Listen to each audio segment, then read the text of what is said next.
mentalitas seorang Vicky ya sebagai teman sahabat ya memang strong, kuat. Biasanya juga belajar untuk bagaimana dan ya dia nyuapin anak-anak saya seperti dia dari tangan ibunya sendiri. Aku lihat kok gitu loh bagaimana dia masakin, bagaimana dia ngurusin juga anak-anak aku sama seperti dia ngurusin anak-anaknya juga gitu. Maksud aku di seperti ini tuh ya aku nggak menanggalkan bahwa istri itu pernah mengabdi.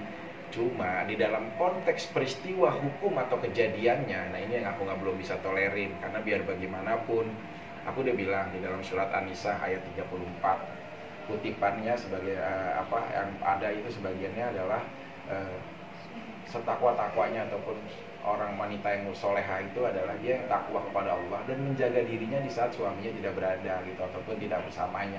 Nah maksud aku kutipan itu kuat, ini bukan undang-undang, ini firman Allah. Dari sejak zaman kapanpun sampai saat ini firman Allah bentuk di dalam sebuah Al-Quran ya seperti itu.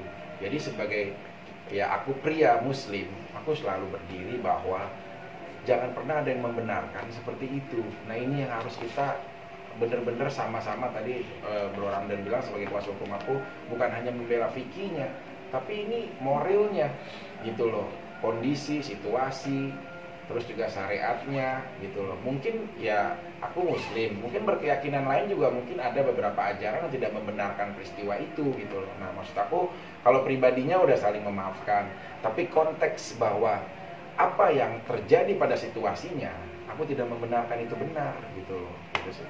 Ki, tapi lu mental lu mungkin semua orang nggak punya tuh. Yang Bang Rodan pernah juga. Ki mentalnya gimana Ki tanggapannya? Ya kalau bicara sisi mentalitas ya, gua juga nggak sehebat dia, jujur aja. Kalau gua yang kayak begitu udah mungkin ya udah beda, nggak pakai omongan lagi kan gitu. Tapi mentalitas seorang Vicky ya sebagai teman sahabat ya memang strong, kuat. Biasanya juga belajar untuk bagaimana menjadi manusia yang dizolimi sampai segitunya dia masih bisa terima dan masih bisa memisahkan dan masih bisa mengingat oh ada baiknya, oh kemudian walaupun yang permasalahan ini kita tidak bisa toleransi tapi ada kebaikan-kebaikan yang tidak mungkin dilupakan kan ya. Saya pribadi juga banyak belajar mentalitas, kemudian belajar bagaimana Vicky ini orang yang cerdas. Dia cerdas dalam arti yang sesungguhnya. Artinya apa? Dalam kondisi apapun dia bisa hidup. Dalam kondisi seperti apapun banyak ternyata kebaikan-kebaikan yang pernah dia tanam itu tumbuh ketika memang pada posisi yang tidak memungkinkan. Banyak bantuan dari teman. Saya dan teman-teman semua di sini kita membela pada konteks sesungguhnya adalah ini persahabatan dan pertemanan. Arif satu kampus, ini satu kampus dulunya. Artinya kita berteman, Bang Duki, semua di sini teman-teman dari Persatuan Advokat Betawi bahkan punya satu rasa yang sama. Nah rasa ini timbul dari satu gerakan yang tidak dimiliki oleh banyak orang.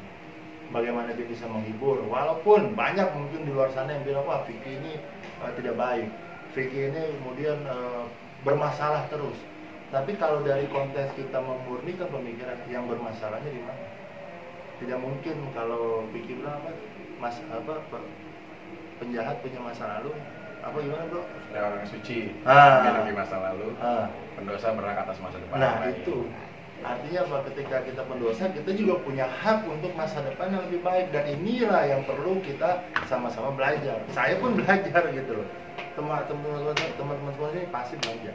Dan saya berharap dan mohon doa restu dari seluruh masyarakat Indonesia bahwa sekali lagi perjuangan kami bukan memperjuangkan Vicky Prasetyo, bukan. Tapi perjuangan kami adalah menjaga moralitas suami istri dan menjaga yang namanya penegakan hukum yang benar. Penegakan hukum yang benar apa? Jangan sampai Vicky posisinya semua orang telepon saya. Semua, baik musuh saya, baik teman saya, mereka telepon. Itu klien lu bener loh bro, itu klien lu bener loh, kok bisa begitu ya? Kok bisa jadi Vicky yang di penjara? Semua banyak yang mention dan direct message ke sosial media saya, baik di Instagram, bahkan ke WhatsApp, karena nomor handphone saya nomor umum. Semua WhatsApp, bang itu Vicky bener loh, kenapa bisa dipenjara? Bang itu Vicky kenapa harus dipenjara? Ini bukan kata saya. Disitulah kami tergugah sebenarnya, bahwa permasalahan ini ya bener, nggak ada salahnya. Vicky salahnya di mana?